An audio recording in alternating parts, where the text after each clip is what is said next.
Ya, buen día, empecemos. Primero, aún no ha salido la resolución para volver a las clases presenciales. Mientras no salga la resolución, vamos a seguir con las clases virtuales.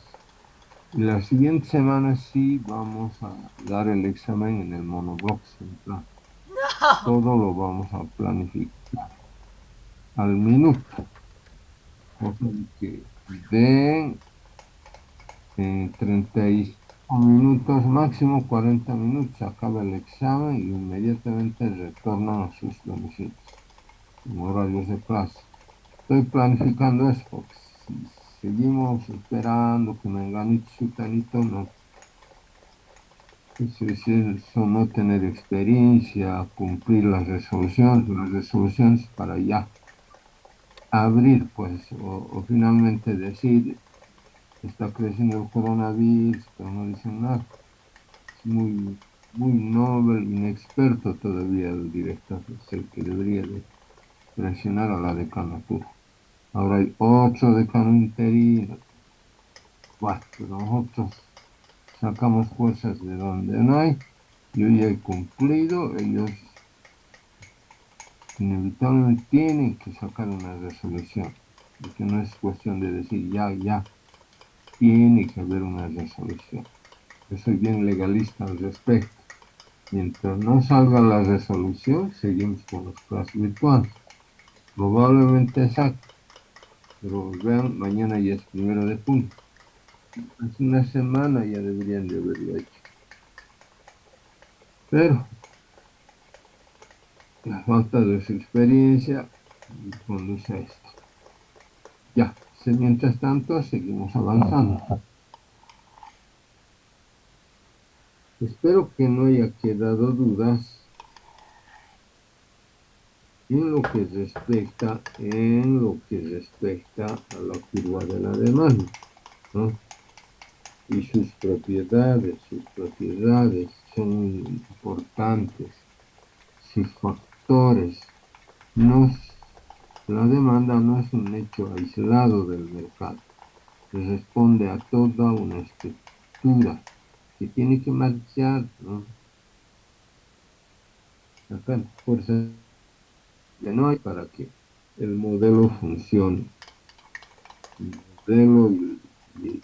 modelo microeconómico funciona en una economía de mercado, libertad de precios, libertad económica, con aspectos centrales, ¿no? Y sobre todo una libertad de mercado. Ya hemos señalado modelos fallidos, no nos interesa a nosotros, ¿no? Si no recogemos la experiencia del mercado, mejor siempre es generar la competencia entre productores y consumidores. Y en función de eso, pero tampoco me olvido de que vivimos en un momento muy difícil en este siglo XXI. La economía está globalizada, lamentablemente, por el mismo desarrollo de la economía.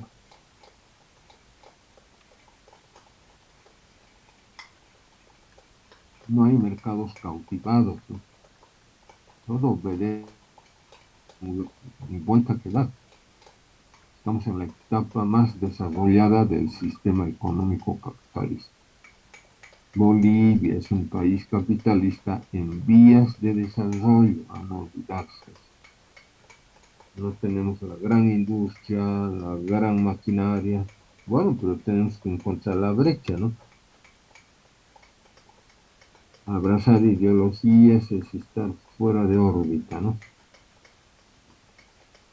Pero no faltan los pregoneros que a los incautos, a los que no tienen acceso a la lectura, a los que no razonan, a esos les engañan, ¿no? Para que vuelvan a votar por ellos, ¿no? Es toda una estrategia de eso. Pero, a ver, ¿cuál de ellos plantea cómo salir del atraso económico y social a América Latina? y en particular, por supuesto, a Bolivia, ¿no? Entonces, pese a todas las cosas, nosotros decimos que tiene que funcionar el mercado. Con imperfecciones muchas veces funciona. ¿Mm? Hemos dicho que la curva de la demanda, por ejemplo, nos muestra las diferentes cantidades de un bien que los compradores desean adquirir a distintos precios. Por eso es el mercado, es el centro donde concurren productores y consumidores. La relación cantidad-precio en un mercado se ve afectada por las mismas variables que afectan cada curva de la demanda. ¿Mm? También es afectada por el número de compradores del mercado. Cuanto mayor sea el número de compradores, mayor será la cantidad demandada a cada precio, ¿no? Eso es muy importante. Hemos demostrado, si alguien tiene alguna duda, luego les voy a ceder la palabra, porque ya vamos a pasar la curva de la demanda, inmediatamente entramos a la curva de la oferta, ¿no? Hemos dicho en bastantes clases, he intentado que quede claro hasta con ejemplos. Hemos dicho que hay una relación inversa entre la curva de la demanda y la curva de la demanda. ¿Entre quiénes? Entre el precio y la cantidad demandada. Eso indudablemente está supeditado a ese libre juego de la oferta y la demanda. Nosotros los consumidores, por lo general, siempre tomamos en cuenta el precio, cosa que no debería de suceder cuando la economía está estabilizada a escala mundial, a escala regional, etc. Mm, Casi de memoria debería de funcionar. Pero por los distintos objetivos que tiene el consumidor con relación al productor, cuando entra discrepancia. La misma ciencia de tarde en tarde nos recomienda, ¿no? Nos dice, bueno, acá casi la educación en el consumo no llega, ¿no? No llega. Les comentaba yo que en los países la educación tampoco impone, pero dice que podríamos que consumir y que no deberíamos de consumir. Bueno, pero esos son patrones que influyen, ¿no? Indudablemente. No estoy haciendo propaganda por ninguna empresa que quiero ser, pero yo hago en la medida de mis posibilidades de tiempo un seguimiento tan delicioso que es la Coca-Cola cuando hay solcito. Pero bueno, muchos científicos señalan que es demasiado endulzado. Muchos médicos, buenos médicos, el consumo debería de ser mínimo. ¿Mm? Para algunos eso nos genera un principio de diabetes, ¿sí? Bueno, pero no se olviden, la Coca-Cola viene de un poderoso sistema de propaganda, ¿no? Pero en muchos países, en Europa, por ejemplo, está prohibido hacer propaganda por bebidas, así sean gaseosas, espirituosas, como lo llaman. Es el consumidor el que decide. ¿Mm? Es el que decide. Entonces, hemos dicho que esa Gracias. relación inversa de la demanda se va a expresar en el precio y la cantidad. Al margen o no, para mí la Coca-Cola es un bien secundario, ¿no? Yo procuro hacer mis análisis en función del grupo alimentación, que nos une a todos, en función de un ingreso dado, ¿no? También hemos explicado las propiedades de las curvas de la demanda, ¿no? Por supuesto que por esa relación inversa entre precio y cantidad, entre vendedor y comprador, el vendedor siempre va a buscar, ¿no? Maximizar su ganancia. A él no le interesa si la Coca-Cola genera o no genera diabetes. Es un, bueno, lo que le interesa al vendedor es vender su producto. Es eso lo que le interesa. ¿Mm? Entonces, por eso es que había subrayado que la relación inversa entre precio y cantidad nos permite construir una curva de demanda que desciende de izquierda a derecha, es convexa al punto de origen, considerando que lo graficamos en un eje cartesiano. En el eje de las ordenadas está el precio, en el eje de las abscisas está la cantidad. Y ahí medimos la relación precio-cantidad, precio-cantidad. Pues por las particularidades propias de la ley de la demanda, la curva de la demanda va a ser siempre negativa. ¿Para qué hablar de una economía donde no funciona el dinero? La realidad es que el mercado se mueve en función del dinero, así de claritos. ¿Mm? Lo otro es irse al mundo de la abstracción. Nosotros no vivimos en el mundo de la abstracción, sino con instrumentos de economía vamos desentrañando algunos fenómenos propios de la economía y de la microeconomía. ¿Mm? ¿Alguien tiene una duda de por qué la curva de la demanda es negativa? Adelante, adelante. Estamos cerquita del examen, la siguiente semana es el examen. Los primeros 30 puntos. Yo lo deseo siempre que todos los que asisten regularmente se saquen 30 sobre 80. Yo soy bien crítico al respecto, les digo. Yo he esperado del 51, el 51. Cuando algún alumno postula a una beca, ven pues los promedios.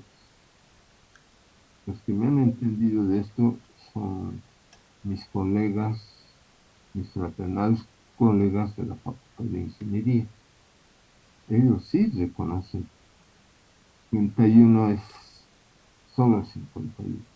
Pero cuando un estudiante quiere ir lejos, inevitablemente no es todo buena voluntad, sino hay mecanismos de evaluación.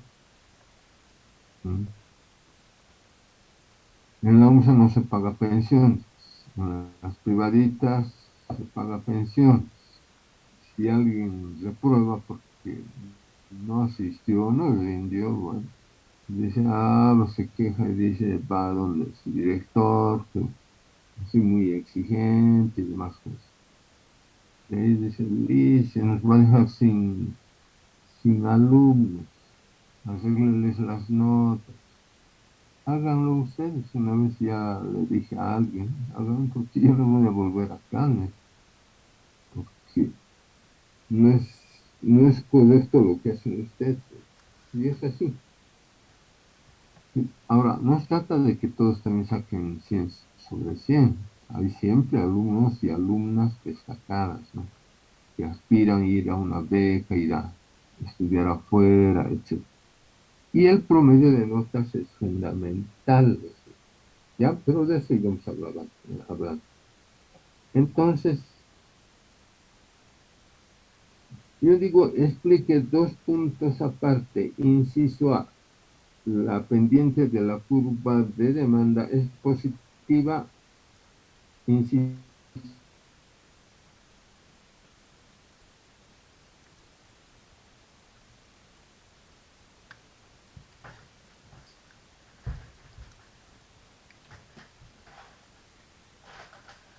activa. ¿Cuál subrayaría la señorita? Seila Escobar, ¿está? La señorita que está en la pantalla, a ver, ¿cuál sería su respuesta? Licenciado, sí estoy presente, pero no le escuché muy bien, se cortó esa parte. Yo digo, estoy mentalmente haciendo las preguntas. Ojalá entre al examen. Digamos, pregunta número dos o tres, digamos. Uno, explique dos puntos aparte. Inciso A, la curva de la demanda es positiva. Bueno, prioridad uno. Dos, inciso B, la curva de la demanda es negativa. Inciso C, la curva de la demanda es negativa y positiva. Inciso D, ninguno. Y digo, subraya la respuesta correcta y justifique brevemente su respuesta. ¿Cuál sería la respuesta? A ver,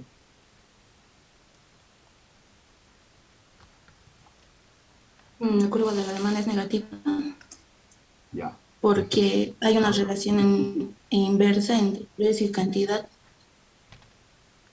algo más falta. Hay que justificar, ¿no? Adicto más el falta. A ver, Mm, insista. Es, es negativa porque hay una relación inversa entre precio y cantidad, porque a mayor precio, menor demanda y a menor precio, mayor demanda. Ya, está bien. La mitad de las preguntas, espero que sea de ese modo que la planteé y tal vez otras tres preguntas de razonamiento. Pero todo sobre microeconomía. Está bien, ya. Gracias, Nico. Gracias. Mm, Hemos subrayado también que la curva de la demanda tiene dos, la ley de la demanda en realidad tiene dos explicaciones. Eso puede generar un efecto sustitución y un efecto ingreso. No todo es color de rosa, ¿no? El efecto sustitución no sugiere, estamos en la teoría de la demanda, significa que a medida que el precio de un bien aumenta, los consumidores no pueden seguir comprando ese bien de manera ilimitada y lo pueden sustituir por otros bienes o por otro bien que proporcione mayor o igual satisfacción para el consumidor. El, el ejemplo que yo he venido señalando, ¿m? Es si subiera en el mercado de bienes y servicios el precio de la carne de pollo o la carne de res, siempre procuro acercarme a la realidad. Hay un leve incremento en La Paz. En Santa Cruz había más que leve incremento en el precio de la carne de res. Y se mantuvo hasta el momento, se mantiene el precio de la carne de pollo. Por supuesto que el consumidor con su ingreso puede dejar de consumir carne de res. ¿Por qué? Porque el precio está subiendo. Entonces se va a inclinar por aquel bien complementario que es carne, con la condición de que el precio no se haya modificado. Ahí está la clave. Entonces se produce el efecto sustitución. Por eso no se trata también desde el punto de vista de las grandes empresas proveedoras de carne y de otros bienes, de que entren en una disparada de precios. ¿M? Eso genera también, toda acción genera reacción. Eso puede generar que caiga sistemáticamente la demanda, ¿no? Bueno, hay veces es inevitable cuando la subida de precios ya nos ha visitado. Si doña inflación hay veces nos visita. Y así sean productores y consumidores, la inflación en algún momento puede decir ya estoy presente. Bueno, cambia la situación. Estamos creyendo que el mercado esté estabilizado. También se produce el efecto del ingreso. Ahora, esta es una variable también muy importante. Significa que a medida que aumenta el precio de un bien, los consumidores no pueden comprar tantas unidades de ese bien. con el mismo ingreso, ¿no? Los economistas nos referimos a esa situación como una pérdida de poder adquisitivo al ser, al ser cercenado en términos de valor el ingreso real. Importante, por eso, para cualquier país, eficiencia en la macroeconomía y seriedad en el manejo de las variables, ¿no? Muy importante. Lo ideal de los ideales, sin aumento de sueldo, es que los precios se mantengan estables y no sufran ningún incremento desde un punto de vista ideal. Pero eso supone que es un país serio, que lo tiene controlada la política macroeconómica, y eso va a repercutir en la microeconomía. En vez de darle aumento salarial, lo mejor es darle estabilidad a los precios. Mejor, sin entrar en procesos de deflación, mejor es que si los precios tienden a bajar, no traumáticamente. Si antes un jefe de familia con un monto de dinero predestinado a comprar carne de pollo o de res, va ahora, puede sorprenderse. Ahora ve que ese ingreso que no ha sufrido ningún incremento, tiene la capacidad de comprar no solamente 1 kilo, 2 kilos. Pero para llegar a eso, el contexto mismo de la macroeconomía hay que pues potenciarlo, ¿no? Pero no iremos más allá, centrar un poco, pero en especulación, pero este es un hecho real que se da en muchos países. Antes, indudablemente, del coronavirus y antes de esta maldita guerra, ¿no? ¿No? Es eso. Es decir, gobernar finalmente es para la población, no gobernar para él y sus amigotes. Eficiencia, eficiencia, eficiencia. Ya les comenté como el expresidente de Estados Unidos, Obama, todos los días al estar tras de este tema. Bueno, seguimos, seguimos, ¿no? También hemos señalado que dentro de los factores de la producción, el más importante es el precio. También pesa el precio de los otros bienes, las expectativas del futuro, los ingresos, la población, etc. Si alguien tiene alguna duda, adelante. O sea, cuando decimos factores determinantes de la demanda, ustedes estarán notando la variable más importante es el precio, ¿no?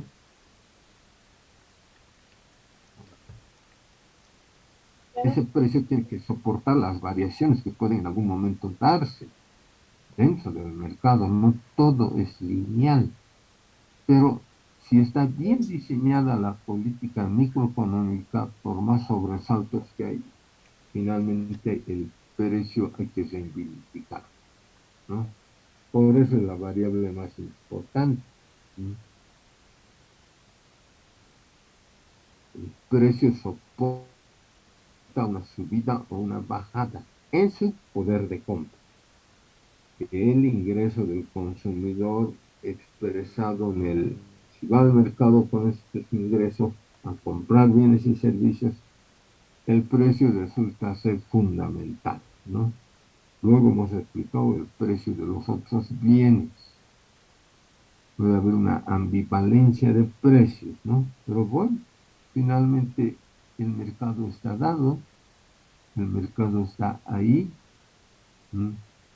Puede que una empresa tenga menor precio de su producto con relación a otra. Bueno, pues finalmente el mercado es así. Por eso es que decimos el mercado es el centro donde concurren productores y consumidores, ¿no? Muy importante.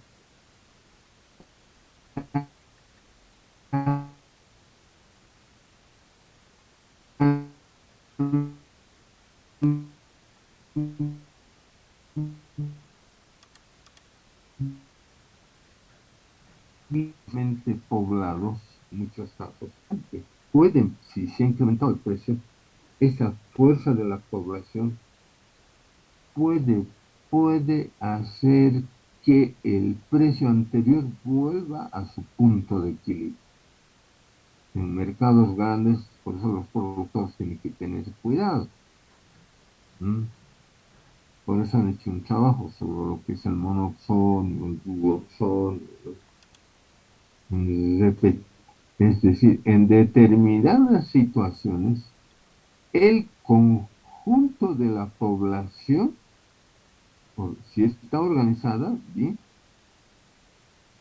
puede, puede presionar para que el precio baje o retorne al anterior punto de equilibrio.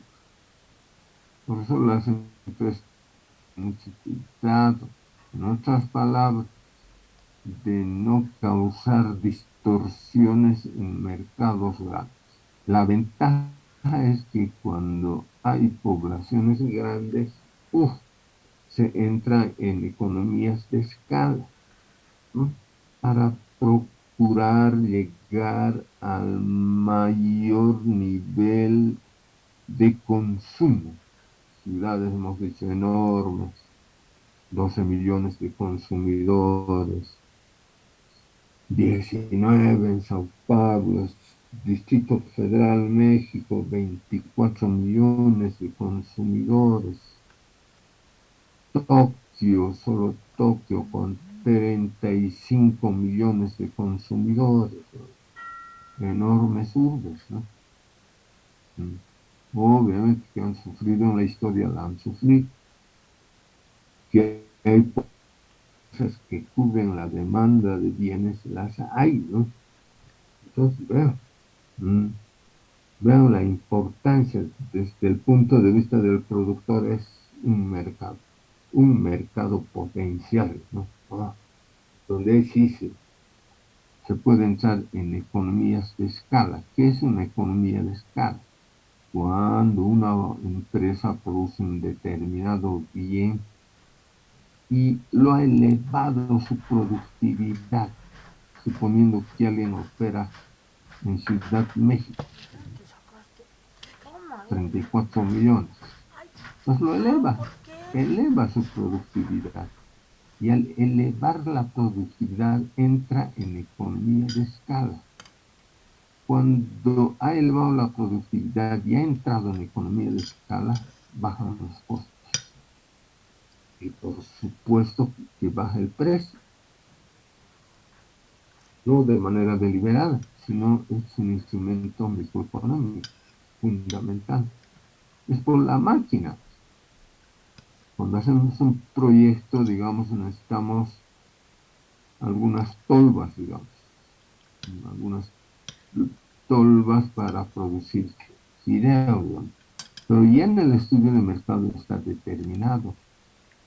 E incluso el proyectista, el economista que ha hecho el estudio de mercado, le informa cuál es el volumen de demanda que hay en el mercado de un bien y le dice, bueno, yo les recomiendo este tipo de maquinaria para cubrir este nicho del mercado. O sea, hay dos variables muy importantes, la función de producción y el nivel de consumo. Bueno, vamos a verlo eso con la curva de la oferta en el corto plazo y la oferta en el largo plazo. Entonces algunos dicen, no, pero la capacidad instalada debe ser idéntica al tamaño de la población, por decir que hay un margen dentro de la población que no necesariamente va a comprar el bien, pero tiene que ser un estudio bien hecho, midiendo los grados de consumo, midiendo el nivel de ingresos, todo. Lo que pasa a nivel de Estado con algunas empresas estatales, que desde mi punto de vista no es buena señal, eso hay que dejarlo al sector privado. Bueno, compran maquinarias, como futuros auditores se darán cuenta, que no requiere el proyecto.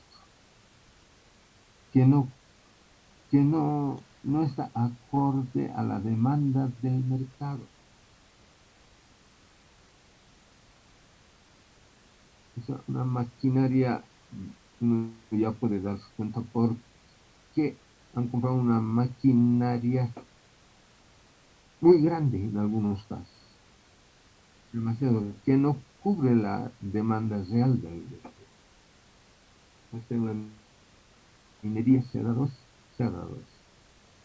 Entonces, lo que hay que hacer es comprar, evidentemente, una maquinaria que responda a las necesidades del tamaño del mercado. Por supuesto, después de determinadas fases de consolidación, si la demanda es creciente, se puede ensanchar la planta. ¿Me entiende? Hay veces, por razones diversas, por no utilizar otra palabra, trae maquinaria sobredimensionada.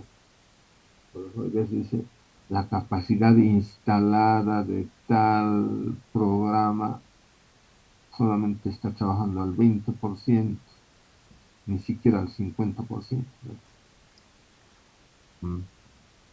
Cuando no es la maquinaria que instalamos en un programa, en un proyecto, en lo posible tiene que trabajar al 100% de su capacidad. ¿Pero por qué? Porque están medidos en los costos. Entonces, si trabaja a menor capacidad, si solamente está trabajando a un 30%, ha sido una mala inversión. Entonces, nosotros ya detectamos eso y decimos, esta maquinaria tiene una capacidad ociosa del 70%. Bueno, a veces sucede eso. Por eso es que es modelo de economía abierta. El Estado debe abstenerse de invertir en esto, pero sí debe ser un gran promotor para que el sector privado de la economía lo produzca, con reglas claras, indudablemente. Indudablemente, si asume alguna empresa, adjudica eso, la empresa tiene que ser capaz de ver cuál es la capacidad de la demanda de este mercado, ¿no? Hay una planta que IPFB construyó, no sé si lo habrán hecho el estudio de mercado. Su capacidad es ociosa, es decir, no trabaja ni al 30%. Es una planta de líquidos. ¿Mm? Yo lo entiendo en su momento, yo lo conocía, don Carlos Villegas, que era uno de los puntales del anterior gobierno, era de mi profesión. No entiendo, si viviera, seguramente en algún momento lo hubiera discutido con él, ha fallecido, ¿no? Hay una plantita de líquidos, pero ¿cómo es posible implementar una planta de líquidos para gasolina, para diésel, si no hay la materia prima? Es como querer producir pan si no tengo harina, ¿se dan cuenta? Pero para producir pan tender, y como no hay producción local, como, ¿qué tendría que hacer? Importar harina. Y al importar harina suben los costos. Ay, es un monumento al fierro, nada más. Por eso son inversiones fallidas, ¿no? Entonces, dentro de los factores determinantes de la demanda, ¿no? Es que siempre, desde el punto de vista del productor, tener mucho cuidado con, mm, mucho cuidado. Pero también el precio de los otros bienes, las expectativas del futuro, los ingresos, la población, tiene que estar respaldada por una adecuada política macroeconómica que le dé estabilidad. Si alguien tiene alguna duda, adelante.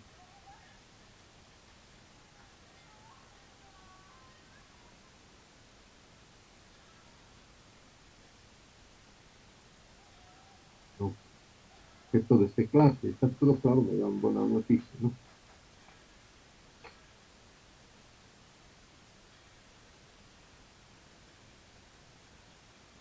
Bueno, hemos hablado de los factores determinantes de la demanda, ¿no? Por qué Sí, el sí, entiendo. precio es importante, enseguida el precio de los otros bienes, las expectativas del futuro, hemos hablado de los grados de incertidumbre que puede dar. A ver, adelante, el joven quería preguntar, Fabricio.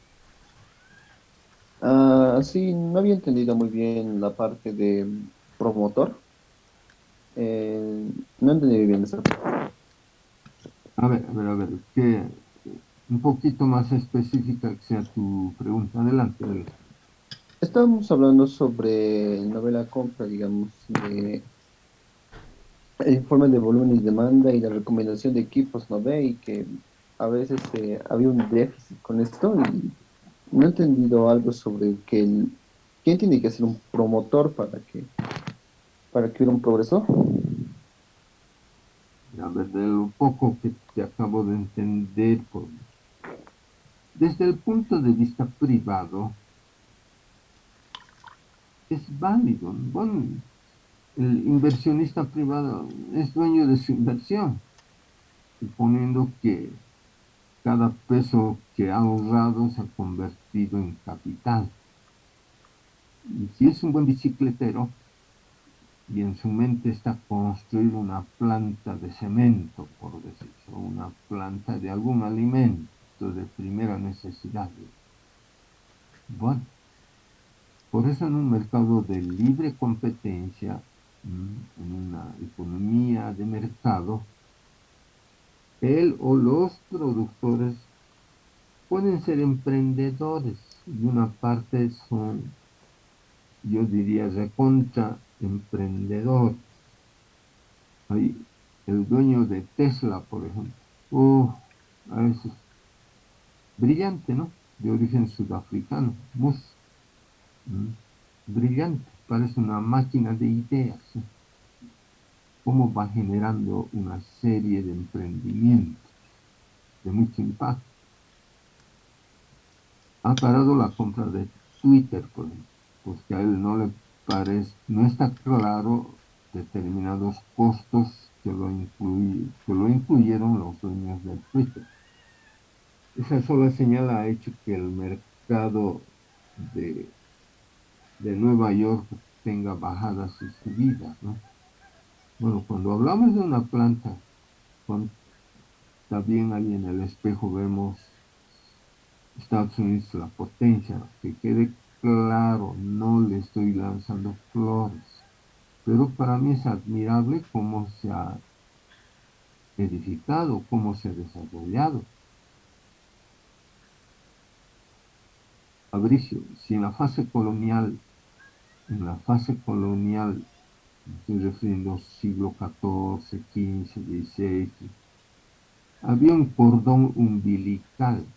Norteamérica era colonia de los ingleses, Sudamérica colonia de los africanos, y así, dispersos por todas las Américas. ¿Qué ha pasado si éramos colonias? ¿Por qué hoy en día Estados Unidos es la primera potencia y los países latinoamericanos no hemos dado el salto al nivel de Norteamérica? ¿Qué ha pasado? Fabricio, adelante. O cualquiera de ustedes. Bueno, en el caso de los de Sudamérica, pues algunos burgueses no querían, digamos, que todas las naciones se unieran para poder, digamos, enfocarse en el desarrollo, así que se habían enfocado más en la explotación de recursos, si no estoy mal,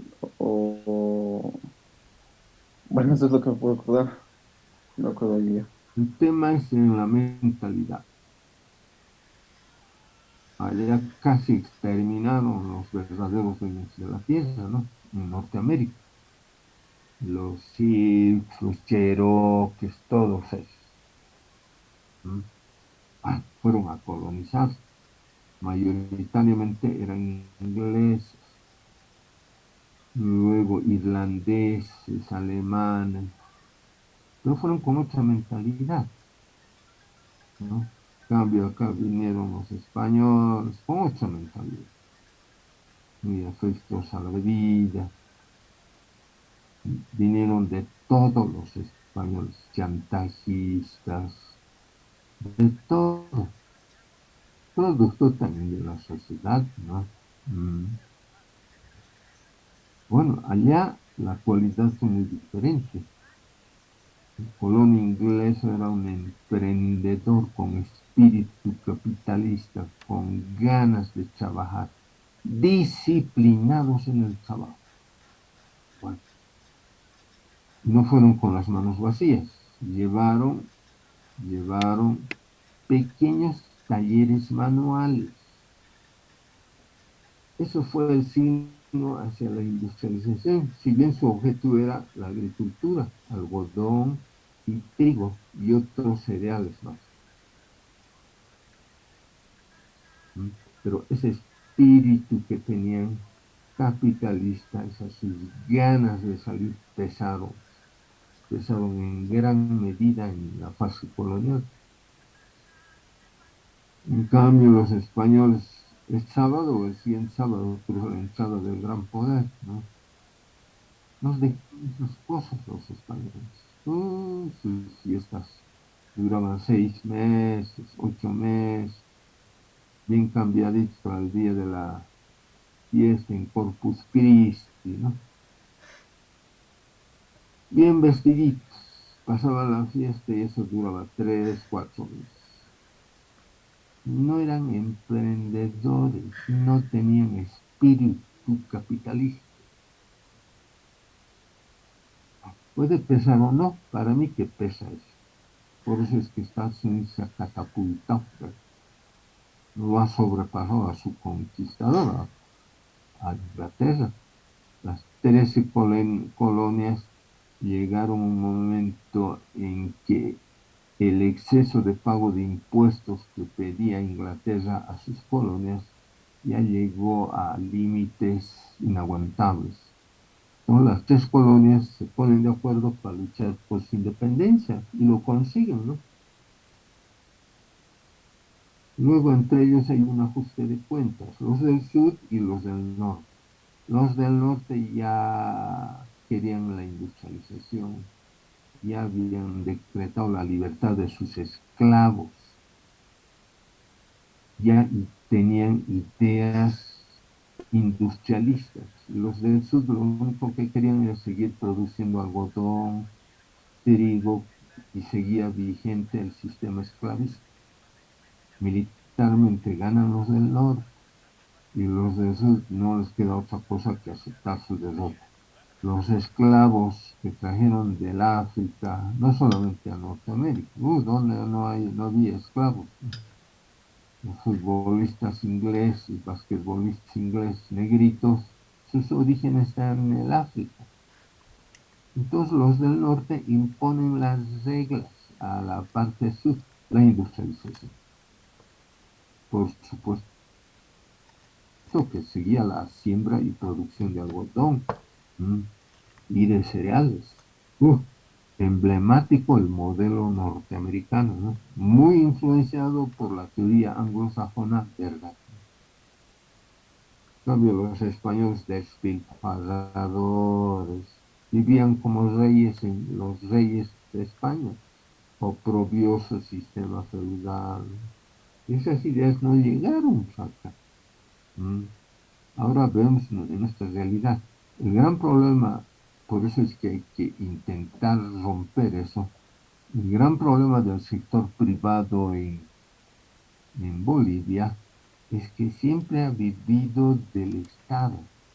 El día en que el sector privado camine con sus propios pies puede ser diferente. Yo personalmente me inclino por lo último, es decir, con incentivos de la política macroeconómica. Acá otra cosa es incentivos y otra cosa son los precios sombra, ¿no? Con incentivos, de política macroeconómica, el sector privado acá podría ser fuerte, ¿no? Pero su gran problema es que está pendiente del bien amadito Estado.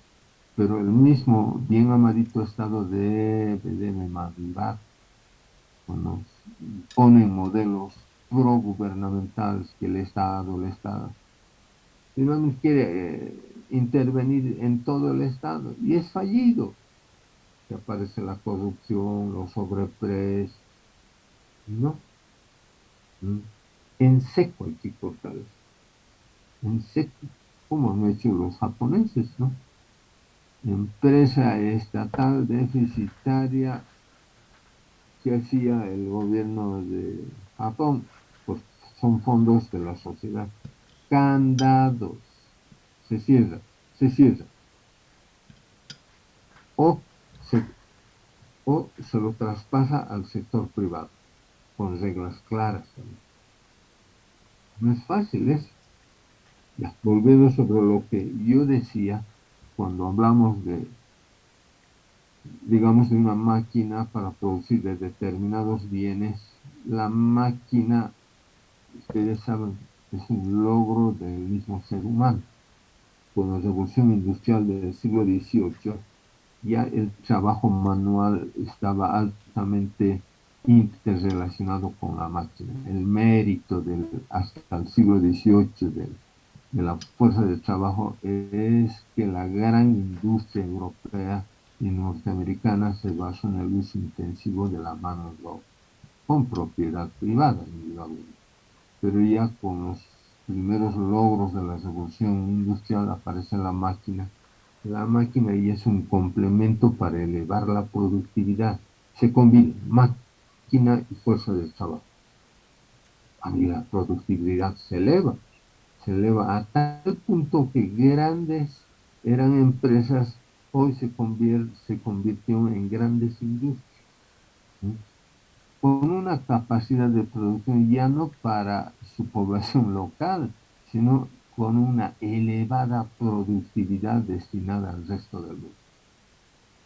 Y eso a nosotros nos ha caído muy mal, porque ya no podemos desarrollar nuestra propia industria. Estamos supeditos, porque se han entrado en economías de escala, ¿no? La industria de automóviles. Un día vieron si yo a alguien ligado a este gobierno y tengo marcadas que dicen, ¿qué esperan? ¿Qué esperan? Cuantifiquen a cuánto llega mm, el parque automotor en Bolivia. En función de eso, ¿cómo no van a tener estadísticas donde digan de ese millón de automóviles, si es que llega a 1 millón, a mí mi olfato me dice que es 1 millón, cuántos son autos que pagan impuestos y cuántos son autos chicos? Porque se está disparando en el mercado mundial el diésel. Si bien han traído llegaron el fin de semana 35, 45 cisternas cargadas de diésel y de gasolina. Compramos de Chile, del Perú, básicamente, y algo de Chile. Pero el precio sigue subiendo. Eso durará 15 días. Y las reservas cada vez se van achicando, porque hay que pagar eso no en pesos bolivianos, sino en dólares. El vendedor que va a aceptar pesos bolivianos, dinero mundial. No están desangrándolo las pocas reservas que hay que tomar acción. No, pero eso puede dar problemas. Pues, en el fondo, la van a tener tarde o temprano con el tema de las divisas. Ya, pues acciones, ¿no? Prohibido la venta de gasolina, sábado y domingo. Prohibida la venta de gasolina subvencionada. Quien quiere cargar sábado y domingo, cargue a precio de mercado. Así, para ir viendo la reacción, ¿no? El gas húmedo que producimos nosotros, jóvenes, ¿sí? Eso lo vendemos a la Argentina y al Brasil. El Brasil era el mayor comprador por día, 30 millones de pies cúbicos. pero una cualidad del gas húmedo que tiene aleaciones, pero como nosotros no tenemos tecnología, esos monumentos que han hecho, monumentos, yo digo, ¿a qué? Es decir, esas plantas que han hecho para transformarlas no funcionan, no funcionan. Mm, por una incapacidad técnica, un sinnúmero de detalles, ¿no? Lo vendemos, llega a Sao Paulo. Sao Paulo tiene tecnología. Ese gas húmedo lo convierte en gas seco. Al hacer esa transformación del gas húmedo boliviano, ellos sacan sus derivados, etanol, metanol y una serie de derivados. Pero nos han pagado solamente por el gas húmedo, no por los derivados.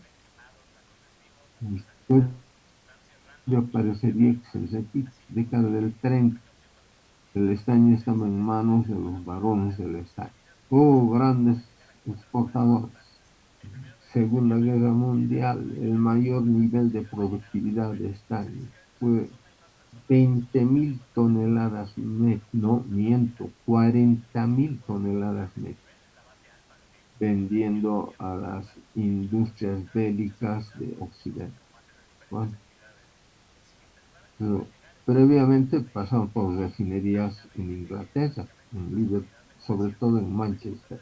Y ahí con su tecnología, ¿qué sacan?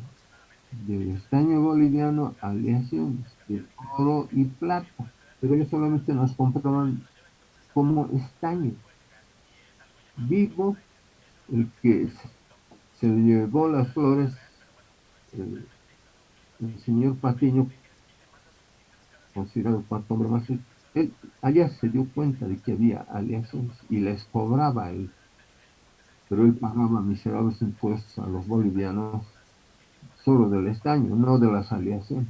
Ese es el problema. Es eso, no tener tecnología, no haber desarrollado tecnología, ¿no? Ya, volviendo sobre lo que estamos avanzando, me conecto con usted, cómo vuela el tiempo. Entonces, estamos cerrando la parte de la demanda, ¿no? Puede que para algunos bienes como leche, digamos, una planta de leche o una planta, por ejemplo, a ver, a ver, una planta cuando se introduce para convertirlo, cosa ya que ya casi no se hace. Es decir, entra el trigo bruto y mediante un proceso de transformación ese trigo se convierte en harina. Nuestro mayor vendedor de trigo es la Argentina. Yo tengo información de que el 80% ya nos vende solo harina. Antes nos vendía trigo. En La Paz hay dos molineras, en Cochabamba creo que hay una.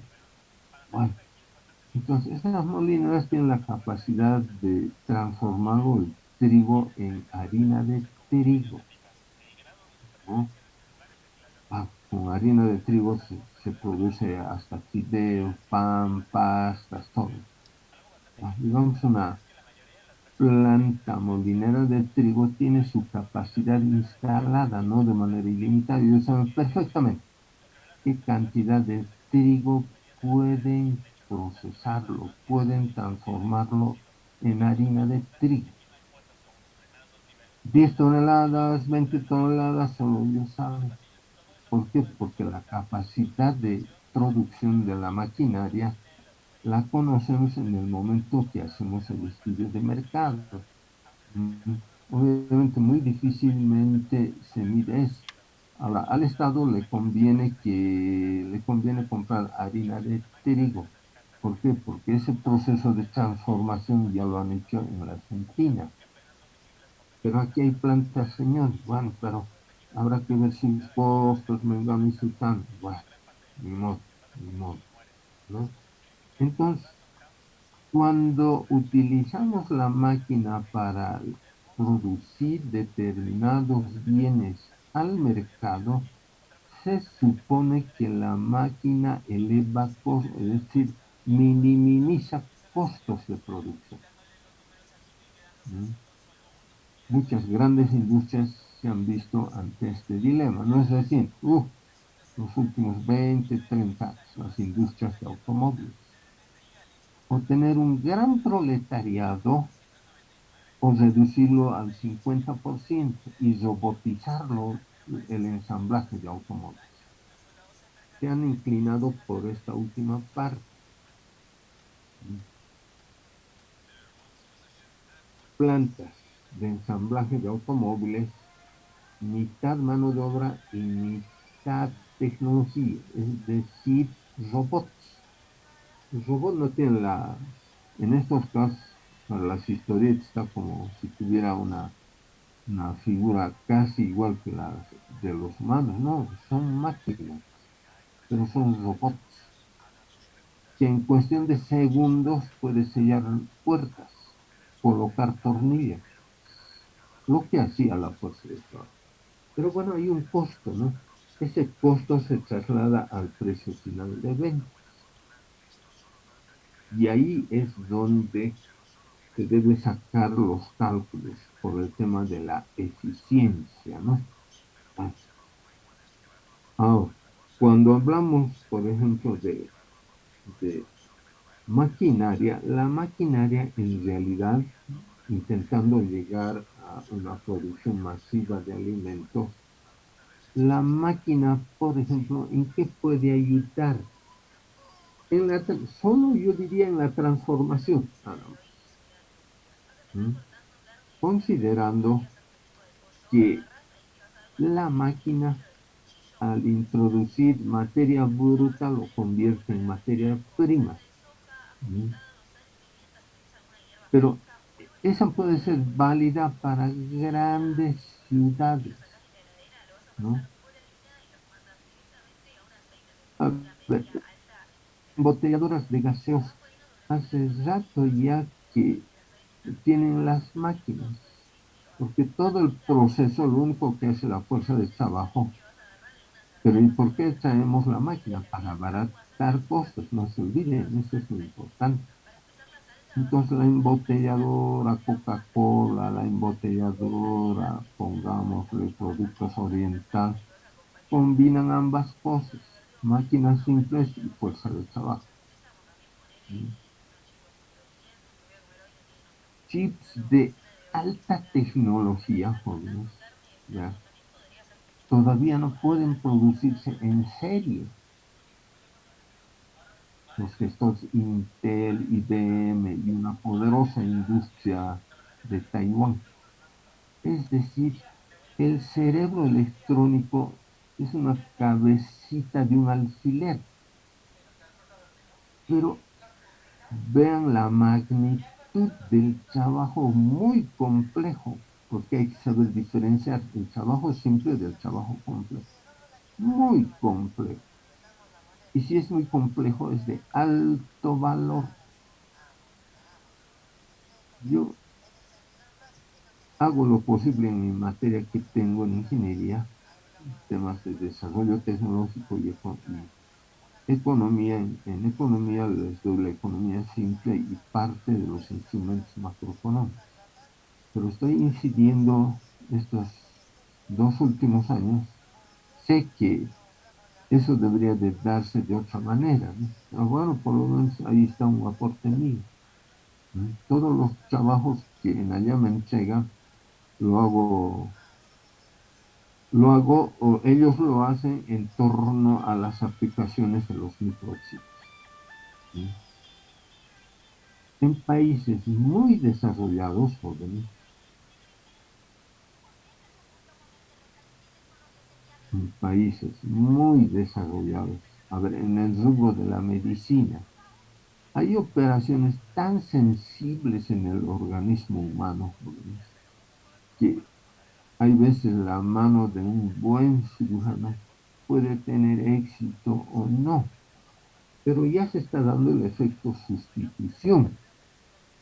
Es decir, he visto yo algunos videos, no muchos, contados videos, donde lo único que hace el cirujano es estar sentado en el ordenador y el microchip, el robot, entra por la sangre y mediante el ordenador el cirujano lo direcciona a una parte sensible del cerebro humano.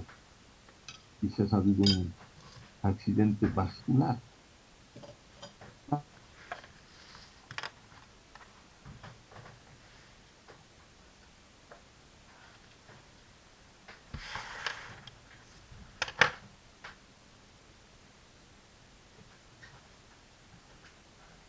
Para restablecer ciertos esa cabecita de alfiler tiene que tener lo que los electrónicos llaman semiconductores electrónicos.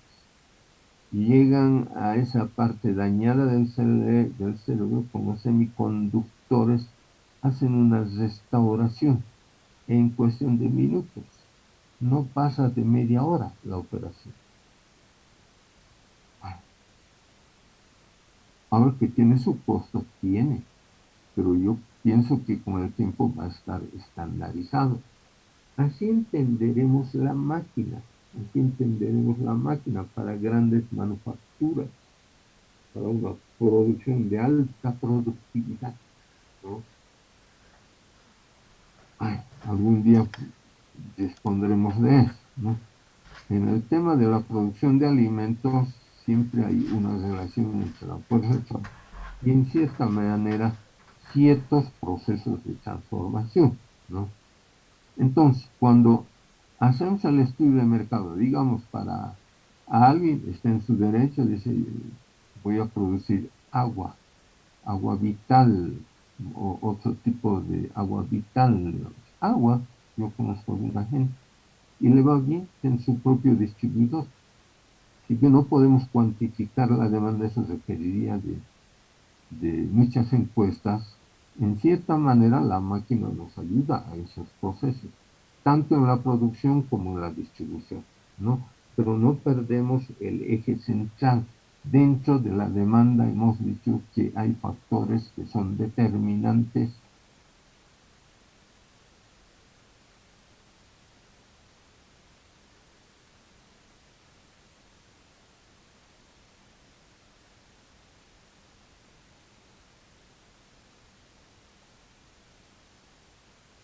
El precio es la variable. Puede, en los bienes secundarios hay la opción de que otro conglomerado de bienes sea producto de qué?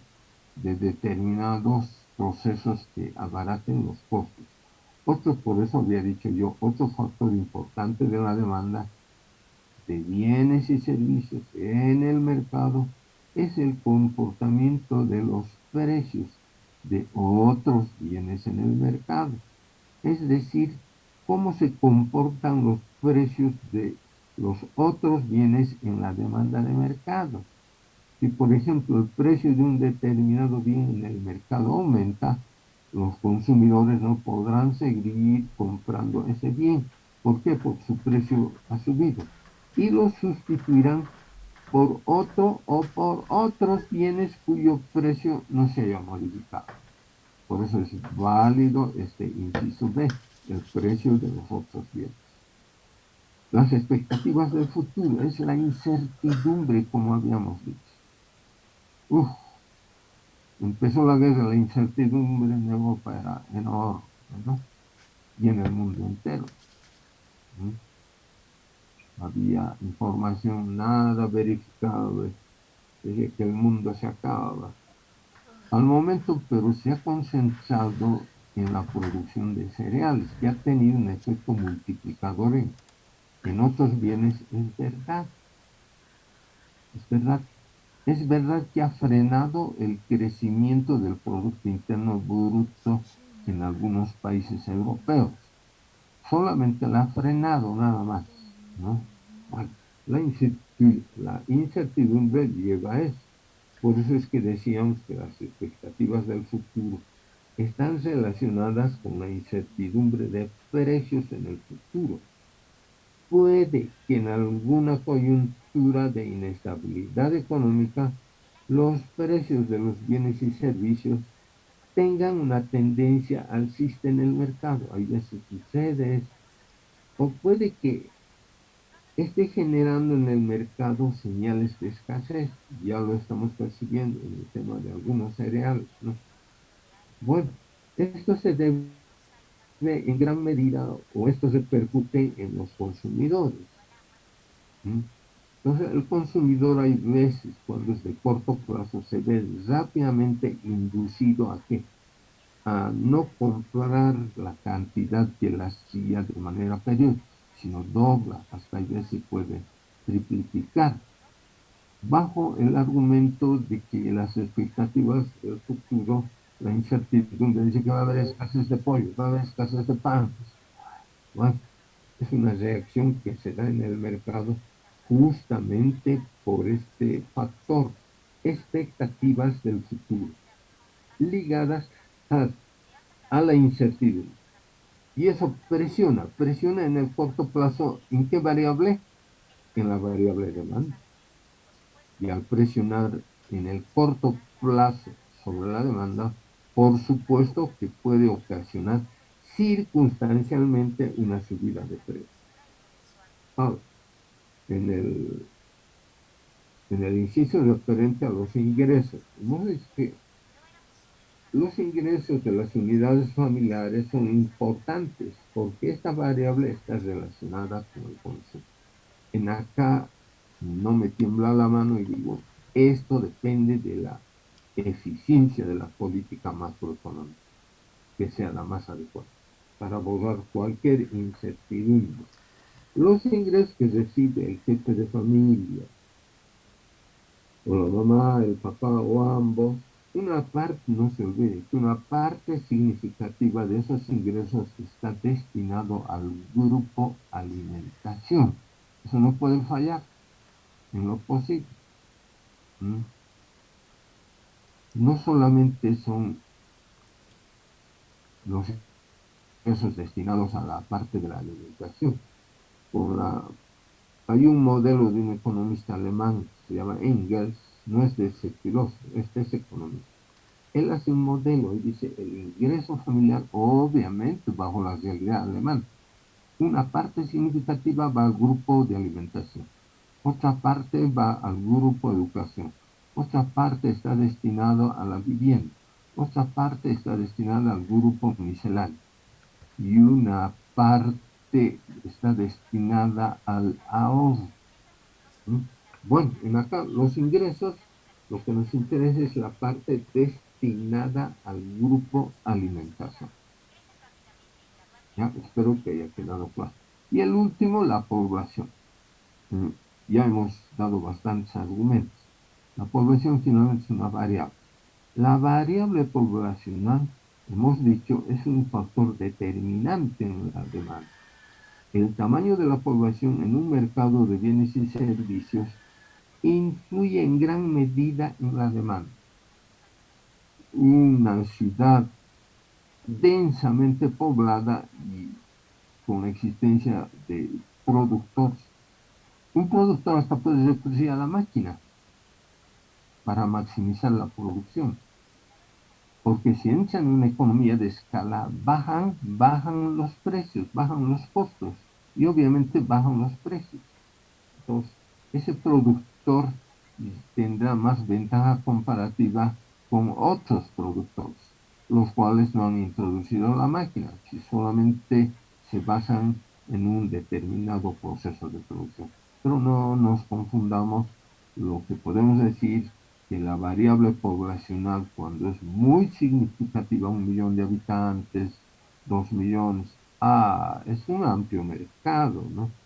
Mientras más alta sea la población, la demanda de bienes y servicios tendrá esa tendencia. ¿Cómo será en el caso del Brasil? Sao Paulo, más 19 millones. Por supuesto que no debe haber una sola empresa. Yo lo que conozco es el rubro de los transportes. Es un oligopolio. Se han distribuido zonas de influencia entre los transportistas, ¿no? Entonces, atractivo para la inversión, el tamaño de la población, ¿no? atractivo por su valor cuantitativo y obviamente es atractivo para el sistema de precios. ¿M? Ahora, no supone que tengan la llave abierta para todo. También en estos grandes centros urbanos puede generarse una inestabilidad de precios. ¿M? No es, no es una garantía. Hay veces cuando la economía está inflacionaria de un país y tiene ciudades densamente pobladas y de pronto ahí aparece un proceso inflacionario, oh, el impacto es fuerte. Pero desde el punto de vista de la demanda, es un gran atractivo para la venta de bienes y servicios. Esto es muy importante. ¿Mm? Por eso algún día, aparte de haber alcanzado su graduación, la carrera que están estudiando, yo siempre les digo, en la mente que esté alto, los que vienen del alto, háganlo funcionar su cerebro, vayan viendo cuáles son las debilidades de bienes y servicios, ¿no? No hay que esperar mucho, eso no quiere decir que esperen 10, 20 años. La idea hay que irla madurando. Es un mercado grande. Ahora, obviamente que hay que hacer un análisis macroeconómico. Esos datos, no sé si estarán en la boleta del censo. No sé si el mismo censo habrá. Yo tengo mis serias dudas, hay un retraso muy considerable. No ha funcionado la cartografía hasta ahora, que es complejo. Pero no diré tontos, pero los que están dirigiendo, yo levantaba la cartografía, obviamente, ¿no? En base a convenios con la universidad. Es decir, los jóvenes del Alto levantan su propia cartografía de las zonas donde viven, darles una pequeña remuneración para sus gastos de alimentación, pero bien ordenado, con un supervisor, con alguien que conoce. Construir los mismos vecinos a través de los jóvenes, unificarlo todo eso, ya tengo ya la cartografía de todas las zonas del Alto. No sé, por lo que me comenta para mí sigue siendo niña, ella es economista, y no van por buen camino, porque la han errado en la parte de la cartografía, que es también muy, muy complejo, no es nada. Yo solamente digo que lo hagan cuando esté bien hecho, necesitamos esa información, pero no lo hagan para dar satisfacción política a algunos que están presionando, porque se invierte mucho dinero. ¿Dudas de la demanda? Calculen la elasticidad precio de la demanda. Eso yo lo voy a hacer. Se manda un cuestionario para que tengan una idea. La elasticidad precio de la demanda es un instrumento técnico, ¿no? Que nos permite medir los cambios porcentuales en la cantidad demandada como consecuencia de cambios porcentuales en el precio. ¿Vean? Hasta en el cálculo de la elasticidad. Si es mayor a 1, es elástico. Si es menor a 1, es inelástico. Si es igual a 1, es unitario. Eso nos sirve para medir las elasticidades. Poco a poco vamos a hacer sin exagerar, pero tienen que conocer. Entraríamos a la oferta. La otra gran fuerza del mercado es la oferta. Por supuesto que la oferta hay que explicarlo desde el punto de vista técnico, ¿no? Porque son los productores de bienes y servicios. Representan a las unidades empresariales, ¿no? Tienen otra visión los productores. ¿Mm? Los productores también puede haber productores grandes, medianos y pequeños. No todo es empresa, que quede claro. Si en Bolivia el 85% de la población en edad de trabajar está en el sector informal, pero ya vayan dándose cuenta, ¿no? Que nuestros empresarios no son muchos, no hay un empresariado fuerte en Latinoamérica, tal vez en el Brasil, relativamente, tal vez en la Argentina. Necesitamos un empresariado fuerte, ¿no? Pero bueno, no es necesario tampoco ser empresario para producir desde el primer alimento hasta el último alimento. ¿Sí? Pero dense cuenta, si hubiese empresarios de alto vuelo, Bolivia podría estar ensamblando automóviles. ¿Sí? ¿Por qué no hay una ensambladora de automóviles o con una firma muy específica? Porque no hay un gran empresariado y el tamaño mismo del mercado boliviano no es atractivo. Simplemente somos 12 millones de habitantes. Pero iremos desde lo más básico. La oferta está representada entonces por las unidades empresariales, es decir, oferentes, denominados también pequeños, medianos o grandes empresas. Es decir, ellos son los oferentes de bienes y servicios en el mercado, considerando los precios y el tiempo. ¿Sí? Yo soy productor de miel de abejas. Yo produzco leche. Alguien me dirá, bueno, está bien.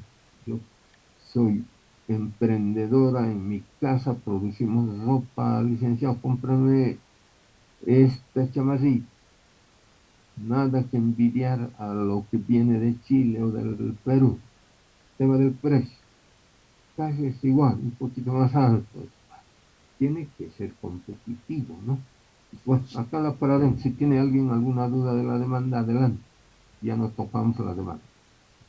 Estén ya Licenciado, preparándose para el examen. Adelante, le escucho. disculpe, licenciado. Hay tres propiedades de la curva de la demanda. Una es la pendiente de una curva de la demanda es negativa. La otra, la curva de demanda varía cuando cambian las variables, ¿verdad? Claro, claro que ¿Y sí. cuál es la tercera? Ahora, mire, en realidad en la curva de la demanda, cuando yo digo que la curva de la demanda es negativa, casi lo he dicho todo.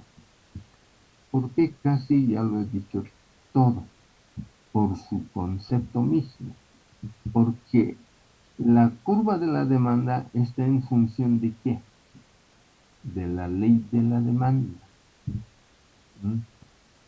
No puedes romper esa ley de la demanda, que es producto de la realidad. La demanda, toquemos a ver el caso japonés que me apasiona a mí. Saben que Japón no está con sobresaltos. Japón está con problemas de deflación, de caída de precios. ¿Mm? Ay, emblemático ese país asiático, ¿no? Muy emblemático en todo el sentido de la palabra. Ah, cuando decimos que la curva de la demanda es negativa de por sí, ¿por qué? Porque hay una, ya lo hemos subrayado, por esa relación inversa entre precio y cantidad. Puede pedir un precio alto el productor, ¿m? Pero como de por medio está el regateo de precios, la contraparte, el consumidor puede que no esté de acuerdo, entonces regatea el precio. Pero señor, voy yo al supermercado, al que tal o cualquiera, los precios ya están dados. Es verdad, están dados. No le podemos regatear porque ya están estabilizados, establecidos los precios. Bueno, pero estos tienen una marcada diferencia con los precios que puede haber en un mercado popular. La diferencia no es sustancial, pero sí nos da cierta calidad, ¿no? Pero igual, no puede haber precios que sean, digamos, contradictorios. Hablemos de una libra de azúcar, por ejemplo. La diferencia no es sustancial a lo que yo puedo comprar en un almacén o en una tienda cerca de donde yo vivo. ¿Mm? Porque hay esa relación inversa entre precio y cantidad. Si bien el azúcar es de uso masivo, al ser de uso masivo saben perfectamente que tiene que ser accesible al ingreso del consumidor. Por tanto, cuando yo me muevo en el mercado, en las curvas de indiferencia, yo puedo trazar una curva de indiferencia que me represente la demanda. Ahora, acá viene casi la respuesta que usted me está pidiendo. La curva de la demanda es negativa, es negativa. ¿Mm? La curva de la demanda es convexa al origen, al punto de origen, ¿en donde? En un eje cartesiano. En el eje cartesiano introducimos los, el o los precios y en el eje de las coordenadas está la cantidad, ¿no? Entonces, desciende es negativa, sale del punto de origen, al salir del punto de origen es positivo, porque ya ha llegado a un acuerdo en torno a la configuración del precio. Por eso el precio. Si usted ve en el material que les he enviado, ahí está el gráfico del precio en el precio allí hemos introducido la curva de la demanda.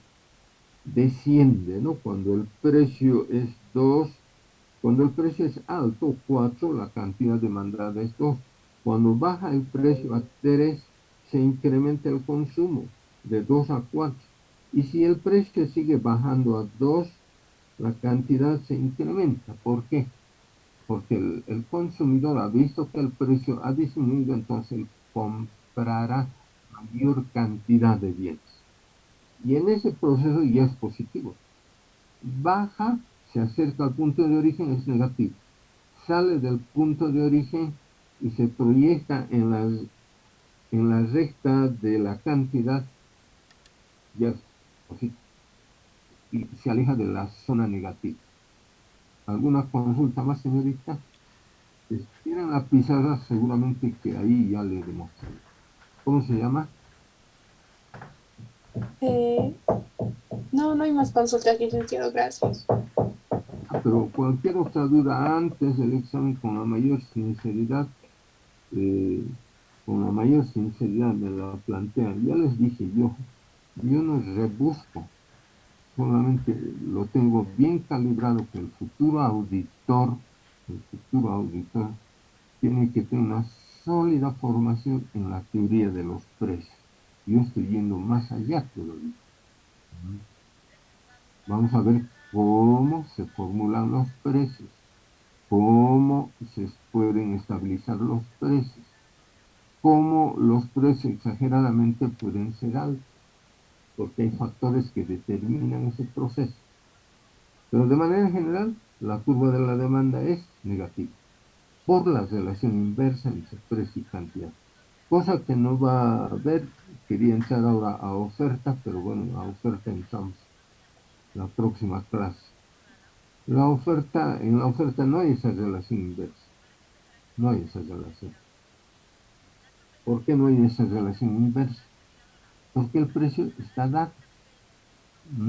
La relación es directa entre precio y cantidad, porque el precio está dado mediante los costos de producción. Ya jóvenes, acá la paramos, continuamos, vayan preparándose, la siguiente semana es el examen. Ya nos vamos a ordenar el día y la hora. Solo necesito 40 minutos, nada más. Ya, hasta luego. Hasta luego, licenciado. Hasta luego, licenciado.